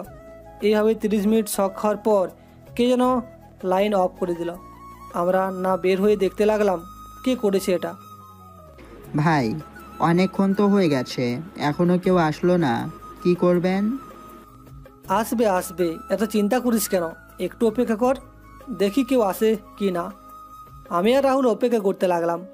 প্রায় 30 মিনিট পর একজন লোক এসে দেখতে লাগলো বেঁচে আছে নাকি লোকগুলো। তাদের দেখছে আর বলতেছে, কুত্তার বাচ্চারা খেয়ে খেয়ে শুধু পেট মোটা করেছে, কাজের কাজ একটাও করে নাই। এখন মরেছিস ওইখানে পচে মর, তোদের কেউ দাফন কাপড় পড়াবে না। এইসব বলতেছে। আমি আর রাহুল লোকটার উপর ঝাঁপিয়ে পড়লাম। কিল ঘুষি কোনোটাই বাদ রাখি নাই। এইভাবে কিছুক্ষণ পেটানোর পর লোকটা আবারও বলতে লাগলো, আপনারা আমাকে ছেড়ে দেন, আমি আপনাদের কি ক্ষতি করেছি আমাকে মারতেছেন? তুই আমাদের অনেক ক্ষতি করেছিস, এইখানে কতগুলো মেয়ে ধরে রেখেছিস হিসাব আছে। আর এই সব হীরার খনি কোথায় পেয়েছিস আমাদের সব বলবি এখন। বলতেছি ওইসব আমরা ওই জঙ্গল থেকে পেয়েছি। উত্তর পাশে একটা বড় গুহা আছে, ওইখানে আরও হীরার খনি আছে। আমরা শুধু এই কইটা নিয়ে এসে এইখানে রেখেছি। যাক, ভালো করেছিস। এখন তোকে কি শাস্তি দিব বল? আর তোদের লিডার আরও কেউ আছে নাকি? থাকলে বল, ফোন দিয়ে তাড়াতাড়ি আসতে, তা না হলে তোকে এইখানেই মরতে হবে এখন। না, আমার আর কোনো লিডার নেই, আমি ওই ছিলাম তাদের লিডার। আপনারা যা আছে সব কিছু নিয়ে যান আর আমাকে ছেড়ে দেন, আমি আর কখনো এইসব কাজ করব না। তুই যে আর এইসব কাজ করবি না তার কোনো গ্যারেন্টি আছে না কি রে বল তো? আমি তো তোদের ভালো করে চিনি, আজ না হয় কাল তোরা আবারও এইসব কাজ করবি। আমার নাম বিল্লু মস্তান, আমি এক কথার মানুষ, আমি যা বলি তাই করি। আপনি আমাকে একবার ছেড়ে দিয়ে দেখেন, আমি চলে যাব এইখান থেকে অনেক দূরে। আমিও এক কথার মানুষ, আপনাকে জেলে নিয়ে যাব, এটাই আমার দায়িত্ব। রাহুল, ফোন দিয়েছিস নাকি আসার জন্য সবাইকে? ওরা প্রায় আমাদের লোকেশনের কাছাকাছি আছে, চলেন এই শালাকে বেঁধে রেখে মেয়েগুলোকে বাঁচিয়ে আনি আগে। কতদিন এইভাবে বাধা আছে কে জানে। বিল্লু মস্তানকে বেঁধে রেখে সকল মেয়েদের বাঁধন খুলে বাইরে নিয়ে আসলাম। প্রায় 2 ঘন্টা পর আমাদের টিম আসলো আর আমরা সবাইকে নিয়ে যেতে লাগলাম বাইরের দিকে। এই রাহুল, আমাদের সাথে যে আরও 3 জন এসেছিল তারা কোথায় রে? তাদের সাথে কন্ট্যাক্ট করে বল যে ক্যাম্পে চলে যেতে, ভাই এইখানে আমাদের আরও 3 দিন থাকতে হবে, কারণ বিল্লু মাস্তান শুধু একা লিডার না, অন্যান্য মাফিয়ার লোকেরা এইখানে এসেছে। সব কিছু নিয়ে যাওয়ার জন্য আমাদের ওই 3 জন লোক পাহারা দিতেছে। আচ্ছা, ওদের আগে বাইরে দিয়ে আসি, এরপর আমরা আমাদের কাজ আবারও স্টার্ট করব। কি বলিস তুই? ভাই। আমরা মেয়েগুলো আর ডায়মন্ডগুলো আমাদের ক্যাম্পের গাড়িতে উঠিয়ে দিয়ে আবারও ওই জঙ্গলের ভিতরে চলে যেতে লাগলাম। 3 ঘন্টা পর চলে আসলাম বাকি 3 জনের কাছে। কি খবর তোমাদের? এই তো ভাই আসি। ওই দেখেন কিভাবে ডায়মন্ড গোলা নিয়ে যাইতেছে গুহা থেকে। তা তো দেখতেই পাচ্ছি, কিন্তু ওই পাড়ে যাব কি করে? নদী তো পার হতে হবে, এখন পার হতে গেলে ওদের কাছে ধরা পড়ে যাব। তা তো দেখতেছি, তবে ভাই এক কাজ করা যায়। ওই পাশ দিয়ে একটা ভাঙা ব্রিজ আছে, ওইটা দিয়ে যাওয়ার চেষ্টা করা যায়। আপনি কি বলেন? তা তো যাওয়াই যায়, তবে খুব সাবধানে। একবার দেখে ফেললে ওরা সতর্ক হয়ে যাবে। আগে আমি যাব যখন। আর বলতেই তো ভুলে গেছি, আমাদের কাছে তো অদৃশ্য হওয়ার ওষুধ আছে, ওইটা খেয়ে না হয় আমরা ব্রিজ পার হয়ে যাব। একদম ঠিক কথা বলেছেন। আমার তো মনেই ছিল না যে আমাদের কাছে অদৃশ্য হওয়ার ঔষধ আছে। আমরা আস্তে আস্তে সবাই ব্রিজ দিয়ে পার হয়ে গেলাম। কিছুক্ষণ পর সন্ধ্যা হয়ে আসলো। রাহুল, একটা কিছু শব্দ পাইছু? হ্যাঁ ভাই, তবে এটা কোনো মানুষের পায়ের শব্দ না, অন্য কিছু শব্দ এটা। সবাই অদৃশ্য হয়ে যা, তা না হলে আমরা দেখতে পারবো না এটা কি জিনিস। সবাই অদৃশ্য হয়ে গাছের উপরে উঠে গেলাম। কিছুক্ষণ পর নিচে তাকিয়ে দেখি একটা বাঘ দাঁড়িয়ে আছে। হঠাৎ বাঘের মুখোশ খুলে গেল। দেখেই তো অবাক, কারণ এটা একজন মানুষ। আমি আস্তে আস্তে নিচে নেমে বলতে লাগলাম, কি মামা, আমাদের ধরতে এসেছেন নাকি? এই কে রে তুই? সামনে আয় বলতেছি, এখনই গুলি করব। কি রে, কথা শুনতেছিস না কেন? আমি সামনেই আছি তোর, আমাকে দেখতে পাবি না। এই বলে ঠাস করে লোকটার মুখ বরাবর দিলাম এক ঘুষি। ও মা গো, ও বাবা গো, কে কোথায় আছো? আমাকে বাঁচাও। কি রে, চিৎকার চেঁচামেচি করছিস কেন? এখন চুপ করে থাক, তা না হলে তোকে মেরে ফেলবো। এই বলে দিলাম আর একটা ঘুষি। লোকটা সাথে সাথে অজ্ঞান হয়ে পড়ে গেল। শালা বাঘ সেজে আমাদের ভয় দেখাস? ভাই, সে না হয় মানুষ, কিন্তু আমরা তো অন্য কিছুর একটা গন্ধ পেয়েছিলাম, তাহলে ওইটার কি হবে? দেখ, আমাদের অদৃশ্য হয়ে থাকতে হবে, তা না হলে আমাদের উপর হামলা হতে পারে জঙ্গলের জঙ্গলি পশুর কাছে। একদম ঠিক কথা বলেছেন ভাই আপনি। এখন কি করব? আমরা সামনের দিকে এগিয়ে যাব নাকি এইখানেই আজকে থাকবেন? এইখানে আজকে থাকবো, তোরা ঘুমিয়ে পড়। 3টা বাজলে আমি ডেকে দিব নে তোদের, পরে আমি একটু ঘুমিয়ে নিব নে। এইভাবেই আমাদের করতে হবে কাজ, তা না হলে আমাদের মৃত্যু নির্ঘাত। ঠিক আছে ভাই, ডেকে দিয়েন আমাদের। ওরা সবাই ঘুমিয়ে গেল। আমি আমার ব্যাগ থেকে ড্রোনটা বের করে ছেড়ে দিলাম। পুরো জঙ্গলটা দেখতে লাগলাম, কোন দিকে গেলে কি আছে, কোন দিকে গেলে কি নেই। দেখতে দেখতে রাত 4টা বেজে গেল। রাহুলকে ডেকে ঘুমিয়ে পড়লাম। সকাল 7টা বাজতেই ঘুম ভেঙে গেল আমার। তাকিয়ে দেখি রাহুল এবং বাকিরা কেউ নেই, আমাদের ব্যাগও নেই এখানে। রাহুল ভাই, রাহুল, কোথায় রে তোরা? তাদের কোনো সাড়া শব্দ পাচ্ছি না দেখে সামনের দিকে হাঁটা ধরলাম। কিছু দূর যেতেই দেখতে পেলাম ডাকাত দলের লোকেরা এদের ধরে নিয়ে যাচ্ছে। আমি ওদের পিছু করতে করতে চলে আসলাম তাদের ডেরার কাছে। এমন সময় ডাকাত দলের লিডার এসে বলতে লাগলো, কে এই 4খানা মালকে কোথা থেকে ধরে এনেছিস? বাহ, বডি ফিটনেস তো সেই। ওদের দিয়ে আমাদের কাজগুলো করিয়ে নিতে হবে, কি বলিস তোরা? ঠিক বলেছেন ভাই, ওদের দিয়েই কাজ চালিয়ে ফেলতে হবে। আর যত দ্রুত সম্ভব আমাদের এইখান থেকে পালিয়ে যেতে হবে। ওরা 4 জন আর্মি কমান্ডো, ওই পারের বিল্লু মাস্তানের পুরো দলকে তারা ধরে নিয়ে গেছে। কি বলিস, বিল্লু মাস্তান তো আমাদের থেকে ভয়ঙ্কর। তাহলে তাকে ধরে নিয়ে গেছে, আমাদের ধরে নিয়ে যাওয়াটা কোনো ব্যাপারই না। এই সবাই সব কিছু গুছিয়ে ফেল। আমার এই 4 জনকে দিয়ে আমাদের হিরোর বক্সগুলো নৌকায় উঠে নে। ঠিক আছে ভাই, আমরা তাহলে যাচ্ছি, আপনি রেস্ট করেন। ওরা সবাই চলে গেল। আমি ডাকাতের লিডারের কাছে এসে বলতে লাগলাম, এই তাড়াতাড়ি এদিকে আয়, এই তাড়াতাড়ি এদিকে আয়। 3বার বলতেই ডাকাতের লিডার হিপডোজিন হয়ে গেল। এখন আমি যা বলতেছি তাড়াতাড়ি কর, তোর লোকদের ডেকে বলে দে ওই 4 জনকে ছেড়ে দিতে, আর ওইখানেই এখন থাকতে। 7 দিন পর যাবি এইখান থেকে। ওকে বস, আপনি যা বলেন তাই হবে। এই তোরা যাচ্ছিস কই রে? এই চল, চারজনকে ছেড়ে দে। আর এখন এইসব হিরে নৌকায় ভরা কোনো দরকার নেই। আমি যেই দিন বলবো ওই দিন কাজ শুরু করবি। ভাই আপনার কি হয়েছে? তখন একরকম ছিলেন আর এখন অন্য রকম ব্যবহার করছেন। আপনি গাঁজাটাতে খেয়েছেন নাকি? আমি যা বলছি তাই কর, তা না হলে সবগুলিকে গুলি করে এখানে মেরে দিয়ে ফেলো। ডাকাতের লিডারের কথায় সবাইকে ছেড়ে দিতেই আমি আড়াল থেকে ইশারা করে বলতে লাগলাম, এই তোরা পিস্তলগুলো নিয়ে ওদেরকে গুলি করে মেরে ফেল। ঠিক আছে ভাই। আমার কথা অনুযায়ী ওরা কাজ করতে লাগলো। কিছুক্ষণের মধ্যে ডাকাত দলকে মেরে মাটি চাপা দিয়ে দিল। ডাকাতের লিডারের কাছে যে 3বার হাততালি দিলাম, সাথে সাথে হিপডোজিন থেকে বের হয়ে গেল। এই কে রে তোরা? আর এইখানে কি করে এলি? আর আমার লোকগুলো কোথায়? এই জন্টু মন্টু কালা, কই রে তোরা? তাড়াতাড়ি আয়।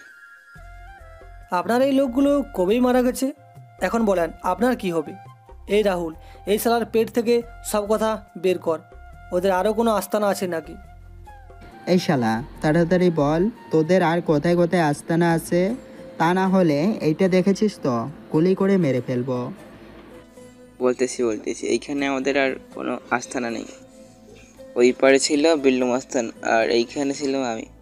আশেপাশে আর কোনো আস্তানা নেই। তাহলে তো আমাদের মিশন এইখানেই কমপ্লিট, তাই না রে? আর এই নদীটা কোথায় গিয়ে যুক্ত হয়েছে তাড়াতাড়ি বল, আমাদের আবারও ক্যাম্পে ফিরে যেতে হবে। এই নদীটা শহরের নদীর সাথে যুক্ত হয়েছে। নদী পার হয়ে যেতে 1 দিন সময় লাগবে। আর যদি জঙ্গলে পাড়ি দিতে যান তাহলে 5 থেকে 6 ঘন্টা সময় লাগবে। নদীপথে যেতে হবে, কারণ এইখানে সকল হিরেগুলো নিয়ে যেতে হবে। আচ্ছা, তোর সাথে এত কথা বলে ফেলেছি, তোর নামটা তো জানা হলো না। আর এই জঙ্গলে ডায়মন্ড আছে, এটা তোরা কী করে জানলি? আর আমার নাম হচ্ছে সাকিব। আমি ছিলাম একজন পুলিশ অফিসার। আমাকে এবং কয়েকজন আমার সঙ্গীকে এইখানে পাঠিয়েছে এই বিল্লু মস্তানকে ধরে নিয়ে যাওয়ার জন্য। আমি অনেক চেষ্টা করছি, কিন্তু তাকে ধরতে পারিনি, কারণ বিল্লু মস্তানের লোক অনেক ছিল। তাদের লোকেরা আমার সাথে ছিল, যারা তাদের মেরে ফেলেছে। এরপর থেকে আমি আর শহরে ফিরে যাইনি, এইখানে আস্তানা ঘাঁটি করি। আস্তে আস্তে ডায়মন্ডগুলো বিক্রি করতে থাকি। কিন্তু বিল্লু মস্তান একদিন আমাদের দেখে হামলা করেছিল। তখন আমাদের লোক বেশি থাকায় বিল্লু মস্তান আমাদের সাথে পেরে ওঠে নাই। তখন ওই পরে সে ঘাঁটি করে আর এই দিকে আসে নাই ডায়মন্ড নিয়ে যাওয়ার জন্য। ও আচ্ছা, এখন বল তোকে কি শাস্তি দিতে পারি? তুই একজন পুলিশ কর্মকর্তা বলে তোকে ছেড়ে দিতে পারবো, তবে আমাদের কর্নেলকে জানাতে হবে বিষয়টা। তবে একটা কথা, আমি আমার পরিবারের কাছে ফিরে যেতে চাই। তাদের প্রায় 2 বছর ধরে দেখি না, শুধু ফোনে কথা হয় তাদের সাথে। ঠিক আছে, তোকে ছেড়ে দেওয়ার ব্যবস্থা আমি করব, কথা দিলাম। এখন বল এইখান থেকে যাওয়া যায় কি করে? খুব শর্টকাটে। জঙ্গলের ভিতর দিয়ে ছাড়া আর কোনো দিক দিয়ে যাওয়া যাবে না। শর্টকাটে, তবে হ্যাঁ, আমার কাছে গাড়ি আছে ওই সব হিরেগুলো নিয়ে যাওয়ার জন্য। টেনে টেনে নিয়ে যাওয়া যাবে এইখান থেকে। এতগুলো ডায়মন্ড নিয়ে যাওয়া সম্ভব নয়, তার চাইতে ভালো হবে আমরা নৌকা করেই চলে যাই, লাগুক কিছুটা সময় বেশি। কি বলিস রাহুল? একদম ঠিক কথা বলেছেন ভাই আপনি। এখন এক কাজ করেন, আপনি একটু রেস্ট নেন, আমরা সবগুলো হিরে নৌকায় তুলে ফেলি। সাকিব, আপনিও আসেন আমাদের সাথে। তোরা কাজ করবি আর আমি বসে বসে দেখবো, এটা কখনোই হয় না। এই বলে সবাই হাতে হাতে কাজ করতে লাগলাম। 2 ঘন্টার ভিতরে সবগুলো ডায়মন্ড নৌকায় উঠিয়ে দিলাম।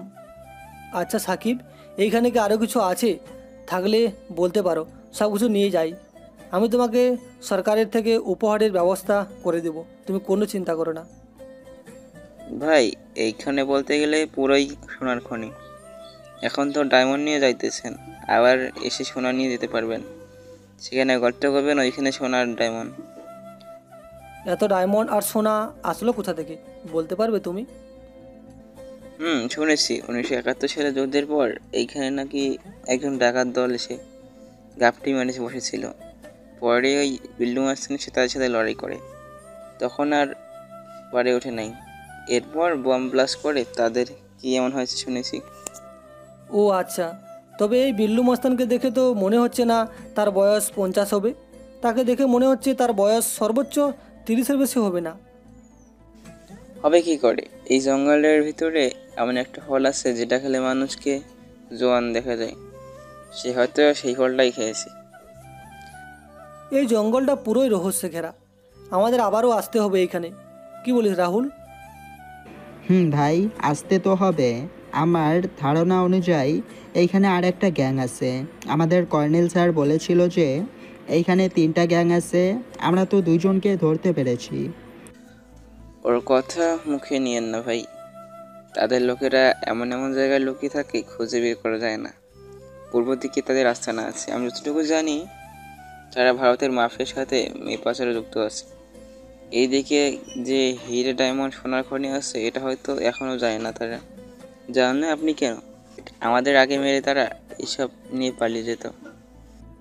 ও আচ্ছা, এই কথা। তাহলে এক কাজ করা যায় রাহুল, তোর কাছে তো একটা রোবট বানর আছে যেটার চারিপাশ সিসি ক্যামেরা দিয়ে ভর্তি।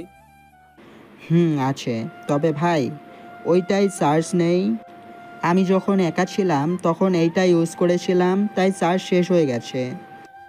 ভাই, ওনার কাছে না থাকলে কি হবে? আমার নেন, আমার পাখি ব্যবহার করেন।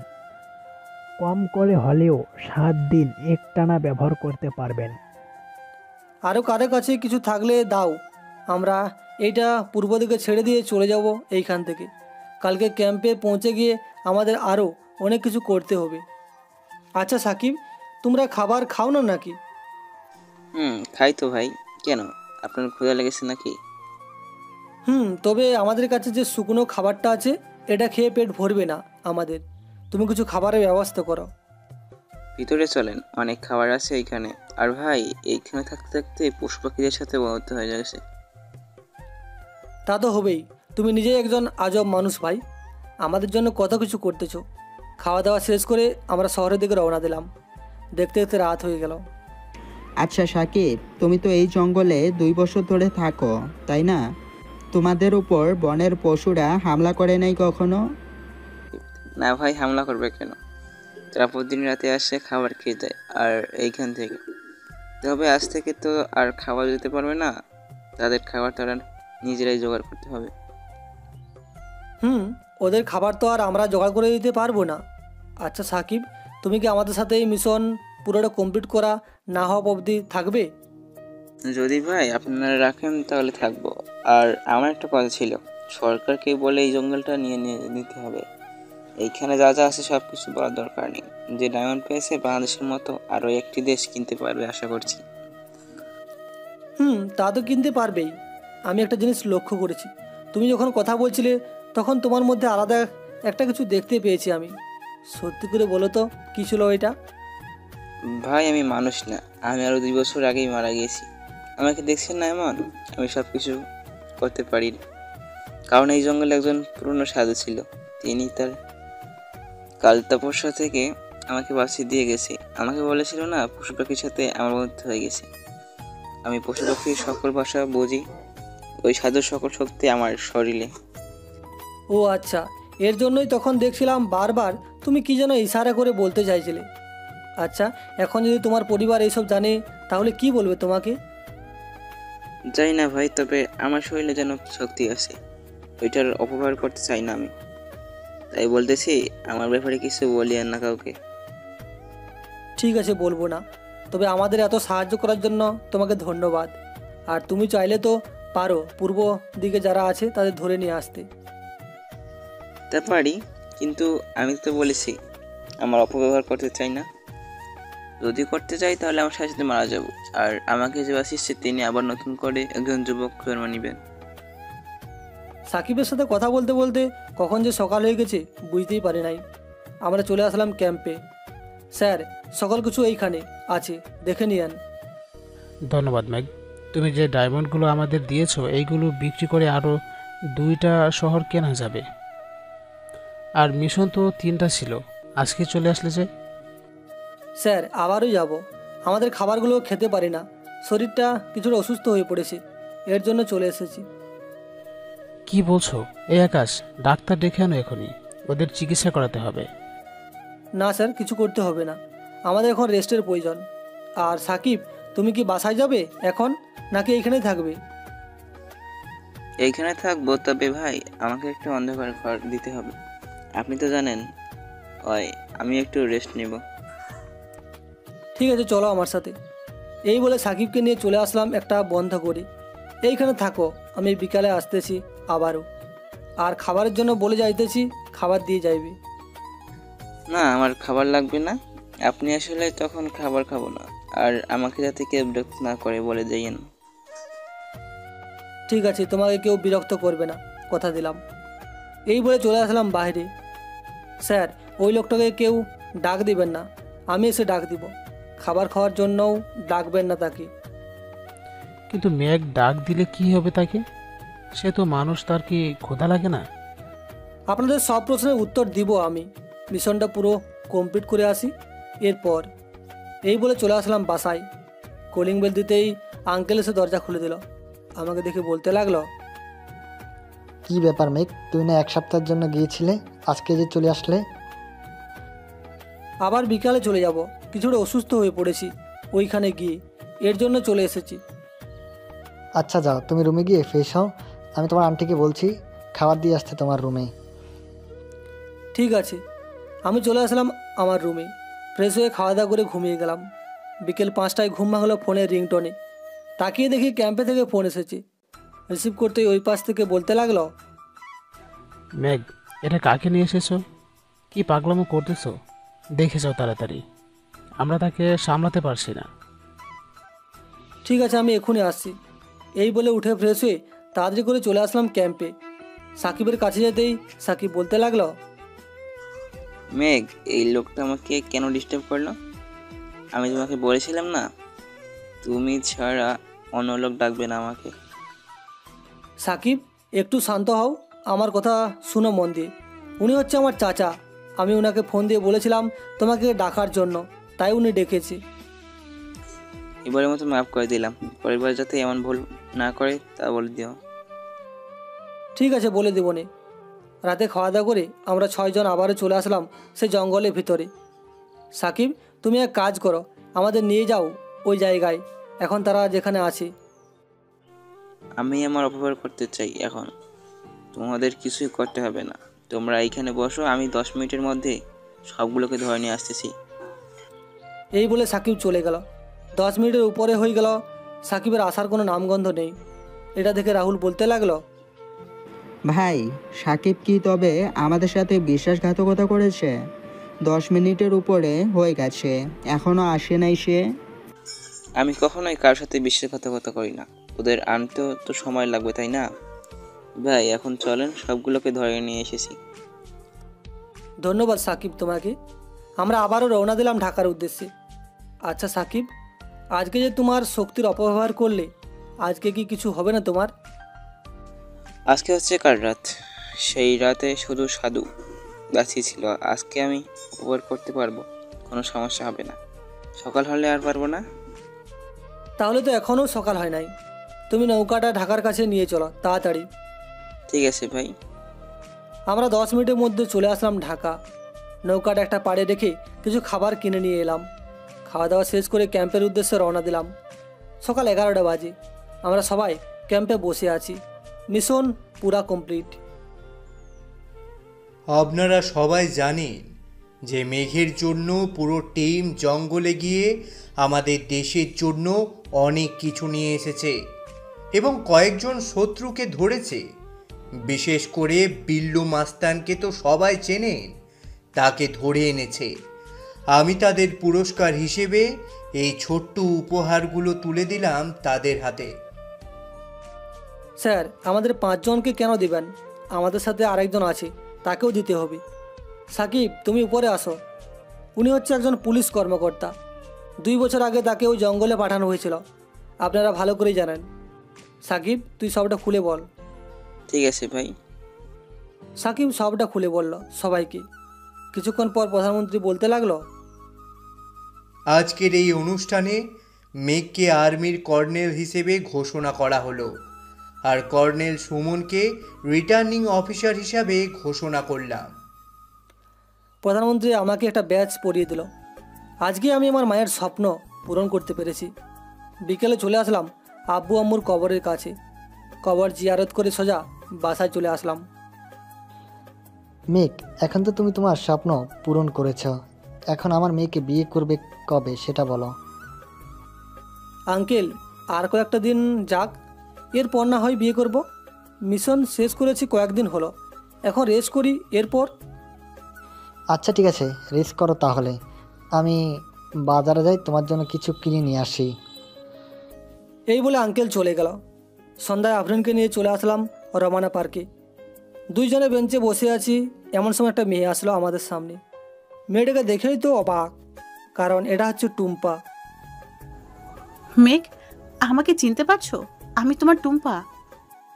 চিনতে পারবো না কেন? বিশ্বাসঘাতকদের আমি আবার ভালো করেই মনে রাখি। তা কিসের জন্য এসেছিস? টাকা লাগবে? এই নে, এইখানে 10 লক্ষ টাকা আছে, নিয়ে যা। তোর মুখ আমি দেখতে চাই না।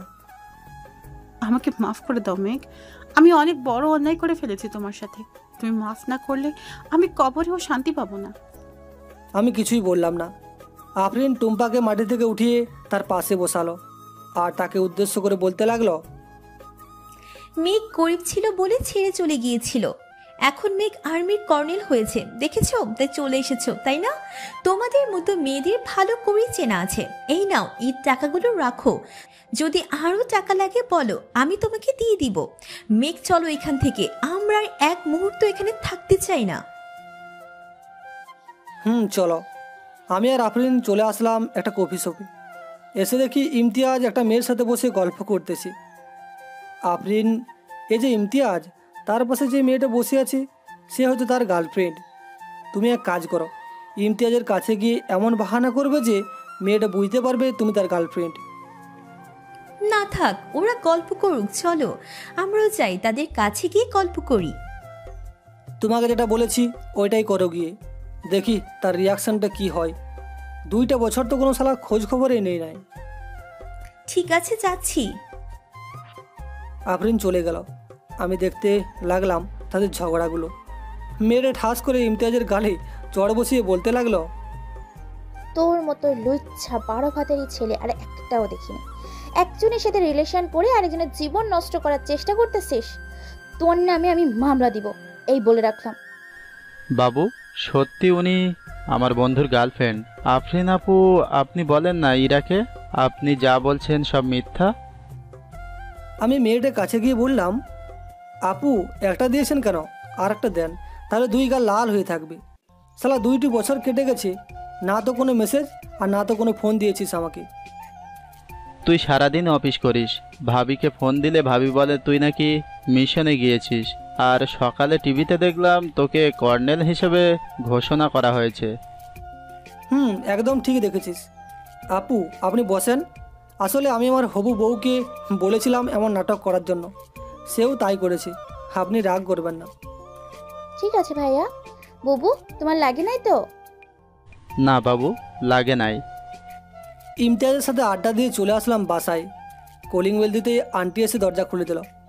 আমাদের দেখে বলতে লাগলো, মেঘ, যাও ফ্রেশ হয়ে আসো, তোমার সাথে জরুরি কথা আছে আমার। ঠিক আছে আন্টি, যাচ্ছি। এই বলে চলে আসলাম উপরে। ফ্রেশ হয়ে নিচে আসতেই দেখি একজন লোক বসে আছে। কি ব্যাপার আঙ্কেল, উনি কে? উনি হচ্ছে কাজী। আমি আরফিনকে বলেছিলাম, ও কিছুতেই রাজি হচ্ছিল না, বলেছিল আজকে বিয়ে দিতে হবে, নাহলে কোনো একটা কিছু করে ফেলবে। আসলে আমার একমাত্র মেয়ে তো, তাই খুব ভয় হয় যদি কিছু করে ফেলে, এর জন্য কাজে নিয়ে চলে এসেছি। আফরিনের দিকে তাকিয়ে দেখি দাঁত কেলিয়ে হাসছে। আমি কিছুই বললাম না। কাজী বিয়ে পড়িয়ে চলে গেল। রাতে খাওয়া দাওয়া করে বসে বসে কথা বলতেছি আঙ্কেলের সাথে। এমন সময় আফরিন চোখ দিয়ে ইশারা করে বলতে লাগলো উপরে যাওয়ার জন্য। আমিও চলে আসলাম উপরে। রুমে ঢুকতেই তো অবাক, এত কিছু কে করলো? পুরো ঘরটা বাসর ঘরে সাজানো হয়েছে। বিছানায় বসতেই আফরিন রুমে ঢুকে আমার কাছে চলে আসলো আর বলল, কি ব্যাপার, চমকে উঠলেন বুঝি মিস্টার মেঘ? তো চমকে উঠবো না, বাসর ঘর সাজালো কে এত সুন্দর করে, এটাই তো বুঝতে পারছি না। তোমার বন্ধু ইমতিয়াজ আর ইরা, তাদের সাথে হোটেলে দেখা, ওইসব নাটক আমার প্ল্যান ছিল। তুমি বুঝলে কি করে আমি যে ওইসব বলবো? আমি আপনার হবু বউ, আপনার মনের কথা বুঝবো না তো কার কথা বুঝবো? তাই তো। এই বলে আফরিনকে জড়িয়ে ধরলাম। আফরিন আমাকে ধাক্কা দিয়ে সরিয়ে দিয়ে বলতে লাগলো, আপনি একটু দরজার কাছে যান, হয়তো আমি আজকে সাজতে পারি নাই, তবে সবার মতোই আমাদের বাসুরাত হবে। দরজার কাছে দাঁড়িয়ে ফোনটা টিপতে লাগলাম। কিছুক্ষণ পর আফরিনের ডাক। বিছানার কাছে যেতেই আফরিন নিচে নেমে সালাম করলো আমাকে।